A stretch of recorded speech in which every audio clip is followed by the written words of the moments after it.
تدري نفس ماذا تكسب غدا وما تدري نفس بأي أرض تموت إن اللہ علیم خبیر۔ ہر قسم کی حمد و ثنا، کبریائی، بڑائی، عظمت و جلالت اللہ وحدہ لا شریک کی ذات گرامی کے لیے خاص، ان گنت لا تعداد، بے شمار، بے انتہا، بے حد اور بے حساب صلاۃ و سلام و درود و سلام امام کائنات، سرور کائنات، رحمت کائنات، امام الانبیاء، سید الانبیاء، خاتم الانبیاء، امام اعظم جناب محمد الرسول اللہ صلی اللہ علیہ وآلہ وصحبہ وسلم کی ذات گرامی پر اللہ تعالیٰ کی رحمت نازل ہوں۔ صحابہ کرام، اہل بیت اعظام، تابعین، تبع تابعین، محدثین، مفسرین، اولیاء کرام، بزرگان دین پر کہ جن کی محنتوں، کاوشوں اور قربانیوں سے اللہ کا دین ہم تک پہنچا ہے، اللہ تعالیٰ ان سب پہ راضی ہوں۔ جیسا کہ آپ جانتے ہیں آج 5 مئی ہے، اس حوالے سے آج کے خطبہ جمعہ کا موضوع بھی 5 چیزوں کا بیان قرآن و سنت کی روشنی میں ہے۔ دعا ہے کہ اللہ سبحانہ و تعالی مجھے حق اور سچ بیان کرنے کی توفیق عطا فرمائے، سننے اور سنانے کے بعد اللہ تعالی ہم سب کو عمل کرنے کی بھی توفیق دے۔ سب سے پہلے میں اپنی بات کا آغاز اللہ کی توحید سے، رب العالمین کی صفات سے کرنا چاہوں گا۔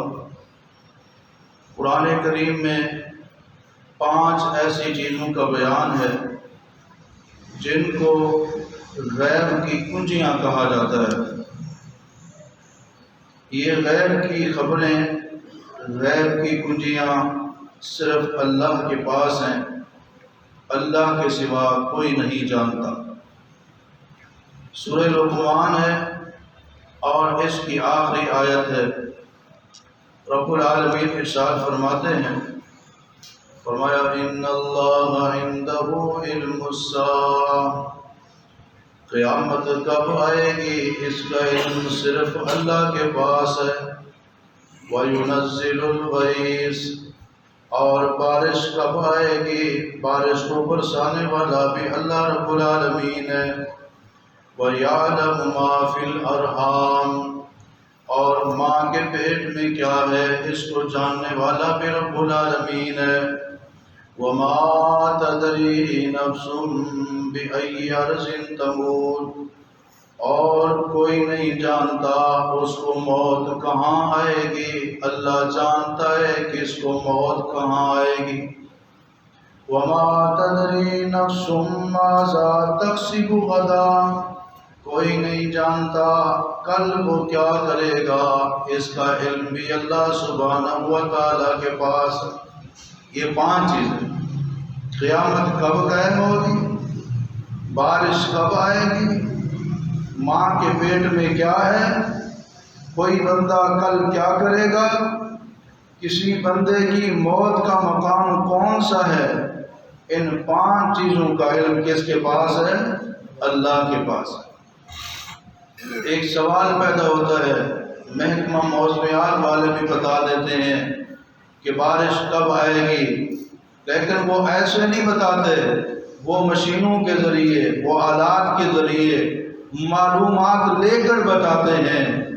اس میں جس چیز کا ذکر ہے وہ بغیر کسی ذریعے کے، بغیر کسی آلے کے، بغیر کسی نظام کے ایسے ہی بتا دینا بارش کب آئے گی، یا ایسے ہی معلوم ہو جانا بغیر کسی سسٹم اور نظام کے کہ بارش کب ہوگی، یہ کسی کو پتہ نہیں ہے، یہ صرف رب العالمین جانتا ہے۔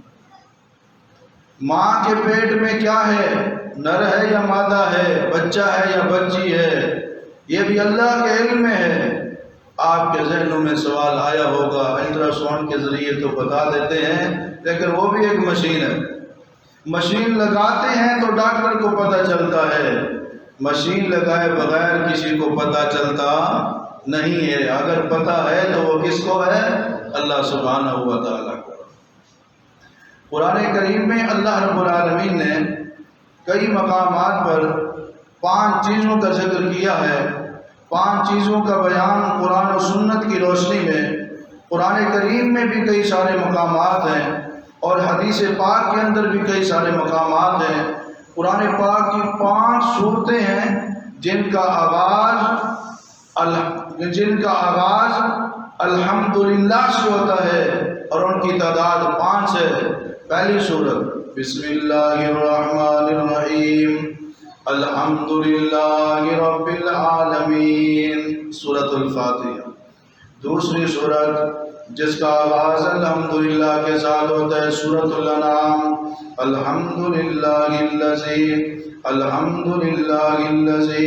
خلق الحمدللہ الذی سے، اور تیسری سورت سورۃ الکہف الحمدللہ الذی انزل علی عبدہ الکتاب ولم یجعل لہ عوجا۔ قرآن کریم کی 5 صورتوں کا آغاز اللہ کی تعریف کے ساتھ ہوتا ہے، الحمدللہ، سب تعریفیں اللہ کے لیے ہیں، اور تمام خوبیوں کا مالک بھی اللہ ہے، لہذا تعریف بھی اللہ رب العالمین کی ہونی چاہیے۔ اسی طرح اللہ تبارک و تعالیٰ نے ہم سب کو جتنی بھی نعمتیں عطا فرمائی ہیں، ان تمام نعمتوں کا منع میں حقیقی اصل مالک، اصل عطا کرنے والا بھی رب العالمین ہے۔ اس لیے الحمدللہ رب العالمین، تمام تعریفیں اللہ رب العالمین کے لیے۔ امام الانبیاء جناب محمد رسول اللہ صلی اللہ علیہ وسلم نے ارشاد فرمایا، آپ نے فرمایا بنی الاسلام علی 5، اسلام کی بنیاد 5 چیزوں کے اوپر رکھی گئی ہے، جن کو ارکان اسلام کے نام سے ہر بندہ جانتا ہے۔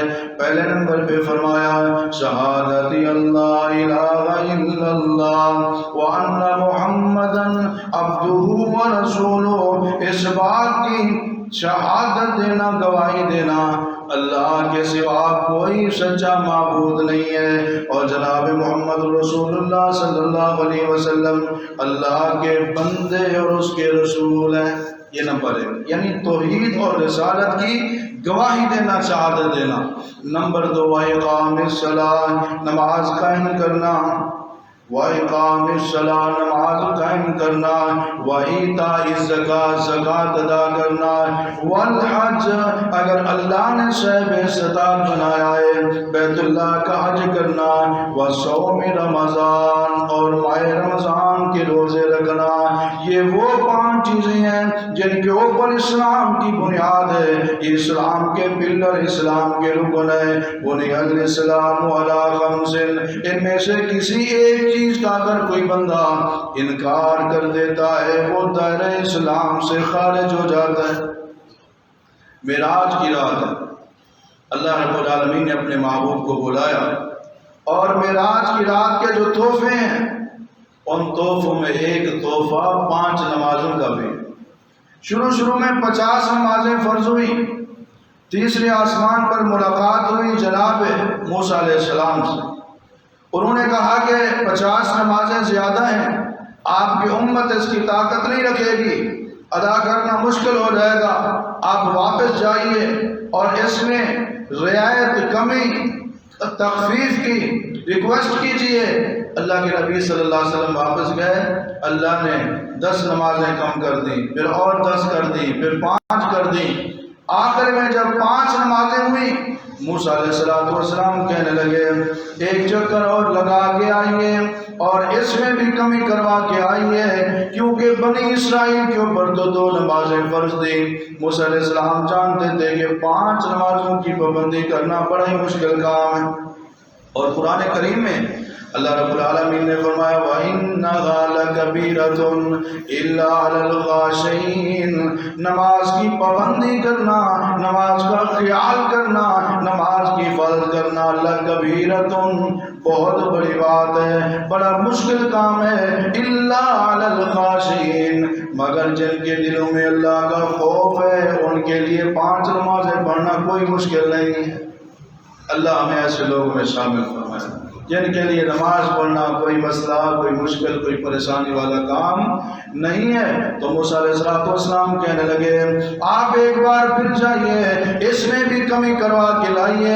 اللہ کے نبی صلی اللہ علیہ وسلم نے فرمایا اب مجھے جاتے ہوئے اچھا نہیں محسوس ہو رہا، اوپر سے آواز آئی ما یبدل القول لدی، اے پیارے محمد کریم صلی اللہ علیہ وسلم یہ تو آپ کے آنے کی ہم نے لاج رکھ لی، ہمارے ہاں وہی 50 کا حساب ہے، آپ کا امتی 5 نمازیں پڑھے گا، ہم اس کو 50 کا ثواب عطا فرمائیں گے۔ معراج کی رات کتنی نمازیں فرض ہوئی شروع میں؟ 50، اور پھر رعایت کر کے کتنی باقی رہ گئی؟ جو بندہ 5 نمازیں پڑھتا ہے اللہ اس کو 50 کا ثواب عطا فرماتا ہے۔ اور اب اندازہ لگائیے جو 5 نہیں پڑھتا وہ کتنا بڑا نقصان کرتا ہے، وہ 50 نمازوں کے ثواب سے بھی محروم رہ جاتا ہے، اور پھر قیامت والے دن اللہ اور اس کے رسول کے نافرمانوں کی لسٹ اور فہرست میں بھی اس کا نام ہوگا۔ اللہ تبارک و تعالی ہم سب کو نمازوں کی پابندی کرنے کی توفیق عطا فرمائے۔ آئیے وہ 5 آیات دوبارہ سن لیتے ہیں جن کے اندر الحمدللہ ہے، اور الحمدللہ سے وہ شروع ہوتی ہیں سورۃ الحمدللہ رب العالمین۔ سورہ فاتحہ کی پہلی آیت ہے سورہ انعام الحمدللہ الذی خلق السماوات والارض وجعل الظلمات والنور ثم الذین کفروا بربہم یعدلون۔ سورہ انعام کی یہ پہلی آیت ہے۔ اسی طرح سورہ کہف کا آغاز بھی ہوتا ہے الحمدللہ الذی انزل علی عبدہ الکتاب ولم یجعل لہ عوجا۔ اسی طرح سورہ سبا شروع ہوتی ہے الحمدللہ الذی لہ ما فی السماوات وما فی الارض ولہ الحمد فی الآخرہ وہو الحکیم الخبیر۔ سورہ فاطر کا آغاز بھی الحمدللہ سے ہوتا ہے الحمدللہ فاطر السماوات والارض جاعل الملائکۃ رسلا اولی اجنحۃ مثنی وثلاث ورباع یزید فی الخلق ما یشاء ان اللہ علی کل شیء قدیر۔ یہ 5 سورتیں الحمدللہ سے شروع ہوتی ہیں۔ امام الانبیاء جناب محمد رسول اللہ صلی اللہ علیہ وسلم نے ایک دن صحابہ کرام کو ایک مثال کے ذریعے ایک مسئلہ سمجھایا، اس میں بھی 5 چیزوں کا ذکر اور بیان ہے۔ آپ علیہ السلام نے فرمایا ارأیتم لو ان نارا بباب احدکم یغسل فیہ 5 مرات فی الیوم۔ اللہ کے پیغمبر علیہ السلام فرماتے ہیں میرے ساتھیوں یہ بتاؤ، ایک آدمی ہے اس کے گھر کے سامنے پانی کی نہر جاری ہے، پانی ہر وقت چلتا رہتا ہے، اور وہ بندہ دن میں 5 بار اس نہر سے غسل کرتا ہے، نہاتا ہے۔ حال یبقی من درنہ شیء، میرے صحابہ یہ بتاؤ کیا دن میں 5 بار نہانے والے کے جسم پر کوئی میل کچیل باقی رہے گی؟ اللہ کے پیغمبر علیہ السلام کو صحابہ جواب دیتے ہیں لا یبقی من درنہ شیء یا رسول اللہ، اللہ کے محبوب دن میں 5 بار نہانے اور غسل کرنے والے کے جسم پر میل و کچیل باقی نہیں رہے گی۔ آپ نے فرمایا فَكَذَلِكَ مَثَلُ الصَّلَوَاتِ الْخَمْسِ يَمْحُو اللَّهُ بِهِنَّ الْخَطَايَا۔ اللہ کے محبوب فرماتے ہیں یہی مثال 5 وقت نماز اور نمازی کی ہے، جس طرح دن میں 5 بار نہانے والے کے جسم پر میل کچیل باقی نہیں رہتا، دن میں 5 بار باجماعت نماز ادا کرنے والے کے نامہ اعمال میں کوئی گناہ باقی نہیں رہتا۔ معلوم یہ ہوا کہ 5 وقت کی جو نماز ہے یہ اللہ تعالیٰ کے ہاں بڑی پیاری چیز ہے، اور اس کے ذریعے اللہ رب العالمین بندے کے گناہوں کو مٹا دیتے ہیں۔ ایک اور حدیث سماعت فرمائی، آپ علیہ الصلوۃ والسلام نے فرمایا ایک نماز اور پھر دوسری نماز، اس کے درمیان میں اگر بندے سے کوئی گناہ ہو جائے، اگلی نماز پہلے گناہوں کا کفارہ بن جاتی۔ 5 نمازیں اور ان کے درمیان جو گناہ بندے سے ہو جاتے ہیں، نماز کی برکت سے اللہ بندے کے گناہوں کو معاف فرما دیتا ہے۔ ایک اور حدیث پاک بھی سن لیجئے، اللہ کے نبی صلی اللہ علیہ وسلم نے فرمایا 5 صلوات، 5 نمازیں ہیں جو بندہ ان کی حفاظت کرے گا، ان کا خیال رکھے گا، ان کی پابندی کرے گا، کان لہ عہد علی اللہ ان یغفر، اللہ کا وعدہ ہے کہ پروردگار اس بندے کی بخشش فرمائے۔ اور فرمایا جو بندہ ان 5 نمازوں کی حفاظت نہیں کرتا، خیال نہیں کرتا، پرواہ نہیں کرتا، پابندی نہیں کرتا، اس کے ساتھ اللہ کا کوئی وعدہ نہیں ہے۔ دعا کرے اللہ ہمیں ایسے لوگوں میں شامل فرمائے جن کے ساتھ اللہ نے بخشش کا وعدہ فرمایا۔ امام الانبیاء جناب محمد رسول اللہ صلی اللہ علیہ وسلم نے کئی مقامات پر اپنی امت کو، اپنے صحابہ کو 5 چیزوں کے بارے میں ارشاد فرمایا۔ آپ نے فرمایا من شاء فلیوتر ب5 فلیفعل، من شاء فلیوتر ب3 فلیفعل، من شاء فلیوتر ب1 فلیفعل۔ اللہ کے پیغمبر علیہ الصلوۃ والسلام نے فرمایا من شاء فلیوتر ب5 فلیفعل، جو بندہ وتر کی 5 رکعت پڑھنا چاہتا ہے پڑھ لے۔ پھر فرمایا جو بندہ 3 رکعت پڑھنا چاہتا ہے پڑھ لے۔ پھر فرمایا فلیوتر ب1 فلیفعل، جو 1 پڑھنا چاہتا ہے پڑھ لے۔ اس حدیث پاک میں 5 وتر کا ذکر ہے۔ بعض لوگوں نے یہ سمجھا ہوا ہے کہ وتر صرف 3 ہے، وتر صرف 3 ہے، نہ اس سے کم ہے نہ اس سے زیادہ ہے، جبکہ وتر کا مطلب طاق ہے، اور طاق کہاں سے شروع ہوتا ہے؟ 1 سے، جفت 2 سے شروع ہوتا ہے، اور طاق ان اللہ وتر، ابو داؤد کی حدیث ان اللہ وتر یحب الوتر فاوتروا یا اہل القرآن۔ اللہ کے نبی صلی اللہ علیہ وسلم نے فرمایا اللہ وتر ہے، وتر کو پسند کرتا ہے۔ اللہ کتنے؟ بعض ایسے لوگ ہیں جنہوں نے ساری زندگی میں ایک وتر کبھی پڑھا نہیں ہے، وہ کہتے ہیں وتر ایک تو ہوتا نہیں، 1 رکعت کی کوئی نماز نہیں ہے، جبکہ اللہ کے نبی صلی اللہ علیہ وسلم کے بارے میں، آپ کی رات کی نماز کے بارے میں پڑھا جاتا ہے، مطالعہ کیا جاتا ہے، ایسے بیان ہوتا ہے یصلی رکعتین یصلی رکعتین یصلی رکعتین ثم یوتر بواحدۃ، آپ 2 رکعت پڑھتے تھے اور آخر میں 1 رکعت پڑھ کے سب کو وتر طاق بنا لیا کرتے تھے۔ 3 وتر بھی اللہ کے پیغمبر علیہ السلام نے پڑھے ہیں، تو اس میں مسنون اور بہترین افضل طریقہ یہ ہے 2 رکعت پڑھ کے سلام پھیرنا ہے، اور پھر یوتر بواحدۃ 1 رکعت علیحدہ سے پڑھنی ہے، یہ رسول اللہ کا طریقہ ہے۔ تو اس حدیث پاک میں فرمایا 5 پڑھنا چاہتا ہے پڑھے، 3 پڑھنا چاہتا ہے پڑھے، 1 پڑھنا چاہتا ہے پڑھے۔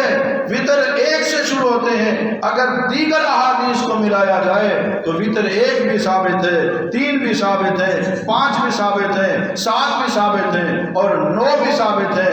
اللہ تعالی ہم سب کو مسئلہ سمجھنے کے بعد عمل کرنے کی توفیق عطا فرمائے۔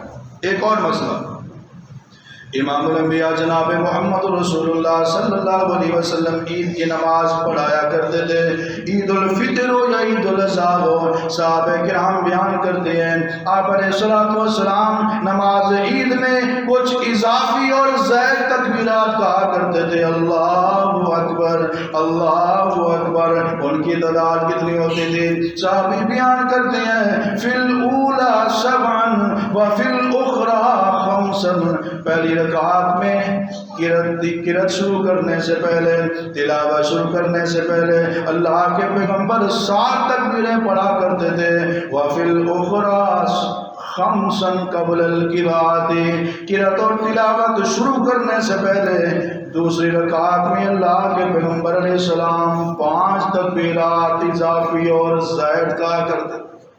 بعض لوگ 2 تکبیرات کہتے ہیں، اور مقام بھی وہ نہیں ہے جہاں رسول اللہ صلی اللہ علیہ وسلم نے تکبیرات کہی ہیں. لہٰذا عید کی نماز میں پہلی رکعت میں 7 زائد تکبیریں ہیں اور دوسری رکعت میں 5 زائد تکبیریں ہیں، اور ان تکبیرات کو کہنے کا مقام کیا ہے؟ قبل القراءت، تلاوت اور قرأت شروع کرنے سے پہلے، بعد میں نہیں ہے. 5 رسول ہیں جن کو اولو العزم کہا گیا ہے، جناب نوح علیہ السلام اور جناب ابراہیم علیہ السلام، جناب موسیٰ علیہ السلام، جناب عیسیٰ علیہ السلام اور جناب محمد رسول اللہ صلی اللہ علیہ وسلم. اولو العزم کا مطلب ہے بڑی ہمت والے، بڑے حوصلے والے، جنہوں نے اللہ کا دین پہنچانے کے لیے قربانیاں دی ہیں، جنہوں نے اللہ کا میسج اور پیغام پہنچانے کے لیے ماریں کھائی ہیں، جنہوں نے اللہ کا دین، اللہ کا پیغام پہنچانے کے لیے لوگوں کی دشمنیاں اور مخالفتیں مول لی ہیں، جنہوں نے اللہ کے دین کی خاطر بہت دکھ اٹھائے، بہت پریشانیاں اٹھائیں، بہت قربانیاں اٹھیں. ان 5 نبیوں کا نام آپ نے سنا ہے، 5 رسولوں کا نام اللہ نے قرآن کریم میں فرمایا ہے، فَاصْبِرْ كَمَا صَبَرَ أُولُو الْعَزْمِ مِنَ الرُّسُلِ وَلَا تَسْتَعْجِلْ لَهُمْ. اے میرے محبوب، آپ بھی اسی طرح صبر کیجئے جس طرح آپ سے پہلے عزم والے، ہمت والے رسول صبر کیا کرتے.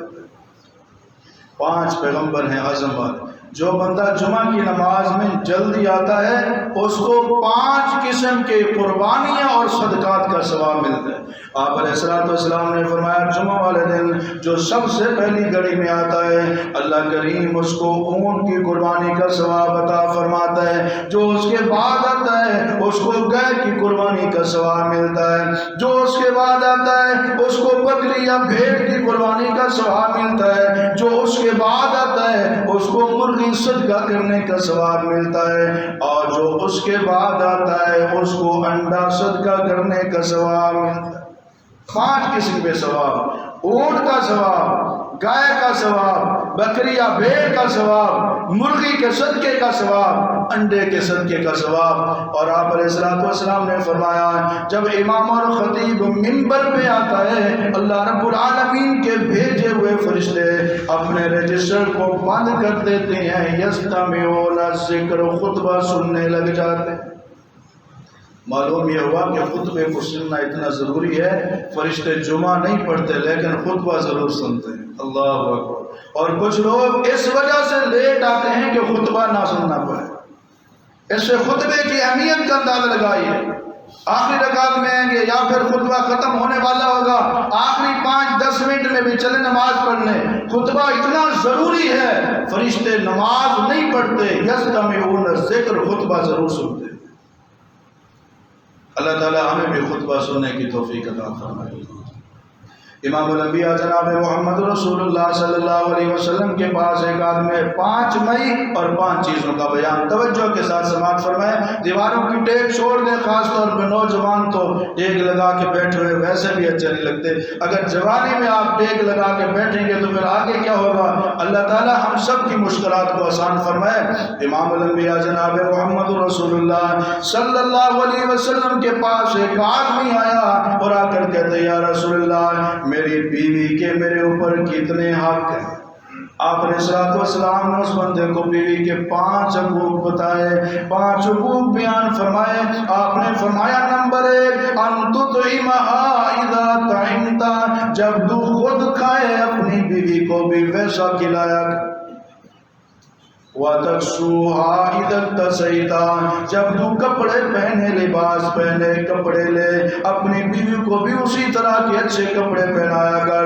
تیسرے نمبر پہ اللہ کے پیغمبر نے فرمایا وَلَا تَضْرِبِ الْوَجْهَ، کبھی ادب سکھانے کے لیے سختی کی ضرورت بھی پڑ جائے پھر چہرے کے اوپر نہیں مارنا.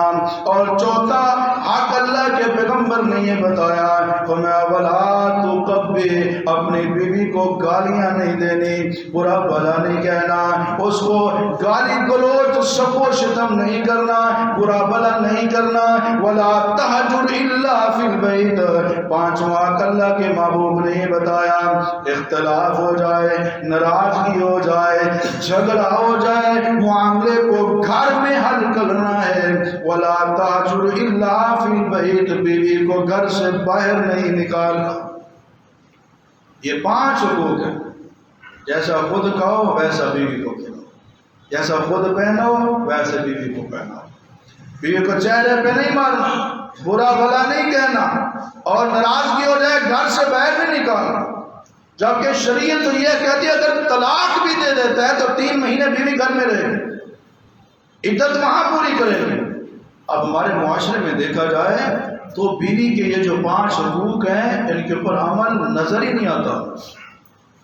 خود اچھا کھائیں گے اور بیوی کو غلام نوکرانی سمجھیں گے، ہلکی پھلکی سستی چیز لے کے چلے، آپ چکن مٹن قورمے پتہ نہیں کیا کیا ڈیلیں اور بڑے بڑے ریسٹورینٹ میں کھانا کھائیں گے، واپس جاتے ہوئے 50 کے چھولے لے کے جائیں گے۔ آپ ساٹن کاٹن سوٹڈ بوٹڈ 3 پیس برانڈڈ، اور بیوی کے لیے وہ لیاقت آباد بازار سے 500 800 والا سوٹ لے کے چلے جائیں گے۔ ایسے ہے یا نہیں؟ اکثریت ایسے کرتے ہیں، لیکن بہت سارے ایسے لوگ بھی ہیں ماشاءاللہ جو اپنی بیویوں کے ساتھ بڑے اچھے سلوک کے ساتھ ان کی گزارتے ہیں، انصاف کرتے ہیں۔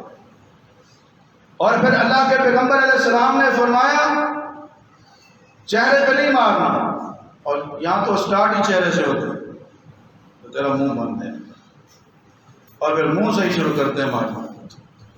اور اس کے بعد ولا تکبر، برا بھلا نہیں کہنا، تھوڑی سی ناراضگی ہو جائے، تو ایسے، تیرے والدین ایسے، تیرے پچھلے ایسے، تیرا خاندان ایسا، تیری ماں باپ، اور گالیاں دیتے۔ جھگڑا ہو جائے سب سے پہلے نکل میرے گھر سے۔ اللہ تعالی ہمیں عورتوں کے بیویوں کے حقوق ادا کرنے کی توفیق عطا فرمائے۔ امام الانبیاء جناب محمد رسول اللہ صلی اللہ علیہ وسلم نے پیاری پیاری باتیں اصحاب رسول کو سکھائیں۔ آپ علیہ السلام نے سلام کے 5 آداب سکھائے، سلام کرنے کے۔ ہمارے ہاں تو اکثریت سلام ہی نہیں کرتے، پاس سے گزر جاتے ہیں، سلام کی توفیق نہیں ہوتی۔ اللہ کے پیغمبر فرماتے ہیں افشوا السلام بینکم، سلام کو عام کرو۔ صحابہ کی حالت یہ تھی اگر جاتے ہوئے راستے میں کوئی درخت آ گیا، ایک صحابی دائیں طرف سے مڑا، ایک بائیں طرف سے، بس اتنا فاصلہ، پھر ملاقات ہوئی، صحابی کہتے ہیں السلام علیکم ورحمۃ اللہ وبرکاتہ۔ آج ہماری حالت دیکھیں، ایک ہی صف میں کھڑے ہو کر کئی مہینے نماز پڑھنے والے بھی ایک دوسرے کو سلام نہیں کرتے۔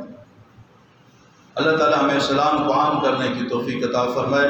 اللہ کے نبی فرماتے ہیں سلام اس کو بھی کر جسے تو جانتا ہے، سلام اس کو بھی کر جس کو تو جانتا بھی نہیں۔ سلام کی اتنی تاکید کی گئی ہے، اتنی ترغیب دلائی گئی ہے، تو سلام کے 5 آداب، 5 مسئلے۔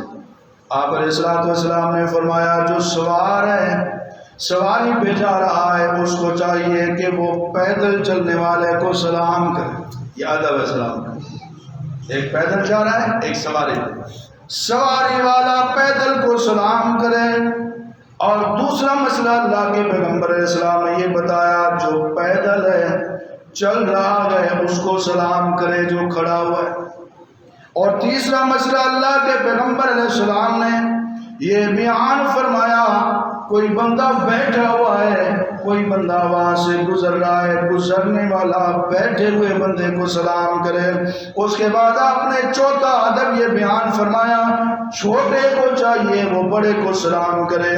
اور 5واں ادب اللہ کے نبی صلی اللہ علیہ وسلم نے یہ بیان فرمایا 2 جماعتیں ہیں، ایک میں کم لوگ ہیں، ایک میں زیادہ لوگ ہیں۔ آپ علیہ السلام فرماتے ہیں چھوٹی جماعت والے بڑی جماعت والوں کو سلام کریں۔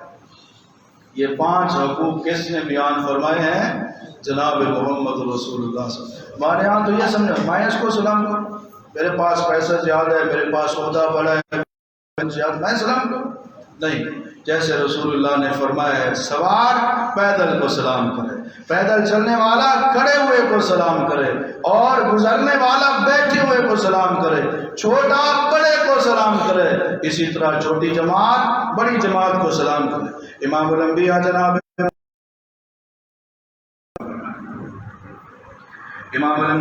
محمد رسول اللہ صلی اللہ علیہ وسلم نے اپنی امت کو پیاری پیاری باتیں بتلائیں، کبھی عقائد کے حوالے سے، کبھی مسائل کے حوالے سے، کبھی آخرت کی فکر کے حوالے سے۔ آپ علیہ السلام قربانی نہ دینی پڑے، خون پسینہ نہ بہانا پڑے، محنت نہ کرنی پڑے، اور اس سے فائدہ اٹھانا چاہیے۔ قبل خمس، فرمایا پانچ چیزوں سے پہلے غنیمت سمجھو، ان سے فائدہ اٹھا لو۔ آپ نے پہلے نمبر پہ فرمایا شبابک قبل حرمک، جوانی کو بڑھاپے سے پہلے غنیمت سمجھو، رب کو راضی کر لو، نیک اعمال کر۔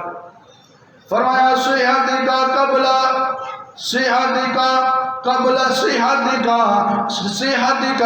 سقم کا، فرمایا تندرستی کو بیماری سے پہلے غنیمت سمجھ کے نیک اعمال کر لو۔ پھر فرمایا فراغ کا قبل شغل کا، فرصت کو مصروفیت سے پہلے غنیمت سمجھو۔ اور اس کے بعد فرمایا اللہ کے نبی صلی اللہ علیہ وسلم جوانی کو بڑھاپے سے پہلے، اور تندرستی کو بیماری سے پہلے، فرصت کو مصروفیت سے پہلے، اور اس کے بعد فرمایا اپنی زندگی کو موت سے پہلے غنیمت سمجھا کرو، یعنی نیک اعمال کر لو۔ آج اللہ رب العالمین نے موقع دیا، جوانی دی ہے، آج اللہ نے صحت دی ہے، آج اللہ نے فرصت دی ہے، آج اللہ نے مال دیا، غنا کا قبل فقر کا، امیری کے دنوں کو فقیری کے دنوں سے پہلے غنیمت سمجھو۔ یہ پانچ نعمتوں کا ذکر اللہ کے پیغمبر نے کیا، جوانی کا ذکر کیا، پھر مال کا ذکر کیا، امیری کا ذکر کیا، پھر صحت کا ذکر کیا، پھر فرصت کا ذکر کیا، آخر میں اللہ کے پیغمبر فرماتے ہیں حیات کا قبل موت کا، اپنی زندگی کو موت سے پہلے غنیمت سمجھو۔ آج زندگی ہے، عمل ہے، موت آ جائے گی، پھر عمل نہیں، پھر حساب ہوگا، اس لیے ان چیزوں کو غنیمت سمجھنا چاہیے۔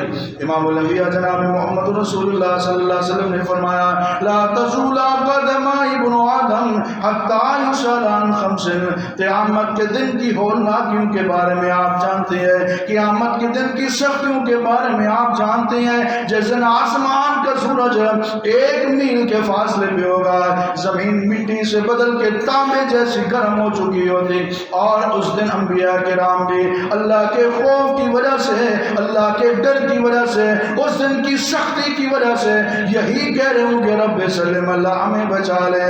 اس دن 5 سوال کیے جائیں گے اور آدم کے بیٹے آدم کی بیٹی سے، جب تک 5 سوالوں کا وہ جواب نہیں دے لیں گے ان کو قدم اٹھا کے رکھنے کی اجازت نہیں ہو۔ وہ 5 سوال کون سے؟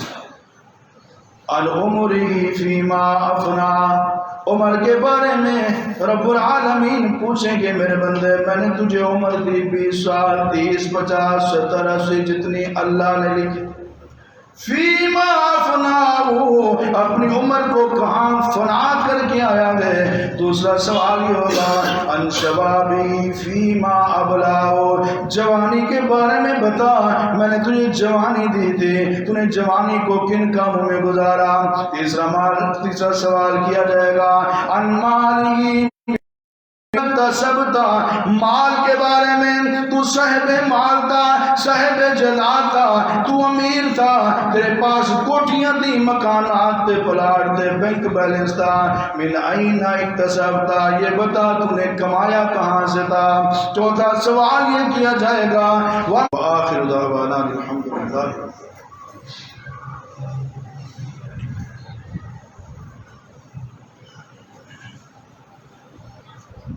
الحمد لله نحمده ونستعينه ونستغفره ونعوذ بالله من شرور أنفسنا ومن سيئات أعمالنا، من يهده الله فلا مضل له ومن يضلل فلا هادي له، وأشهد أن لا إله إلا الله وحده لا شريك له وأشهد أن محمدا عبده ورسوله.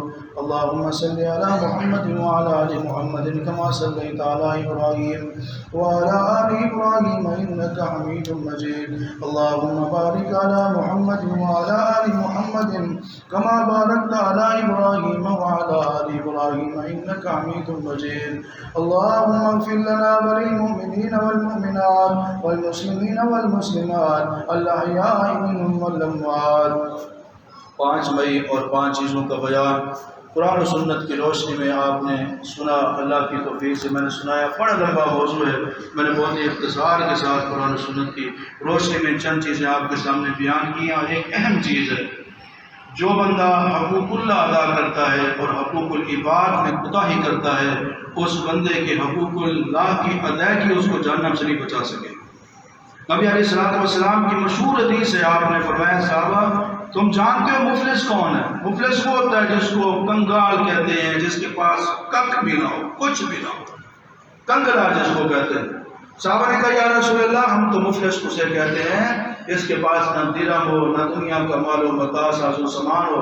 آپ نے فرمایا میری امت کا مفلس آدمی وہ ہے جو بڑی بڑی عبادتیں لے کر آئے گا، یاتی بصلاۃ و صیام و زکوٰۃ، نمازیں، روزے، زکوٰۃ، لیکن اس کے ساتھ اس نے 5 قسم کے جرم کیے ہوں. یاتی قد شتم ھذا، کسی کو گالی دی ہوگی، قذف ھذا، کسی کو پر تہمت لگائی ہوگی، ضرب ھذا، کسی کو مارا ہوگا، اکل مال ھذا، کسی کا مال کھایا ہوگا، سفک دم ھذا، کسی کا خون پایا ہوگا. اینڈ یہ بتایا رسول اللہ نے کہ اس کی نمازیں، روزے، زکاتیں مظلوم کو دے دی جائیں گی. اگر مظلوم پھر بھی باقی ہوئے اخذ من خطایاہم، ان مظلوموں کے گناہوں کو لیا جائے گا، اس کے کھاتے میں ڈالا جائے گا. ثم طرح فی النار، پھر حاجی کو، نمازی کو، روزے دار کو، سخی کو جہنم میں پھینک دیا جائے گا. ان 5 قسم کے جرائم سے اجتناب کریں ورنہ نمازوں کا ثواب ضائع ہو جائے گا، روزے ضائع ہو جائیں گے، زکاتیں اور لے جائیں گے. اللہ تعالیٰ ہمیں حقوق اللہ کے ساتھ حقوق العباد کی ادائیگی بھی صحیح انداز میں کرنے کی توفیق عطا فرمائے. سبحان ربک رب العزت عما یصفون وسلام علی المرسلین والحمد للہ.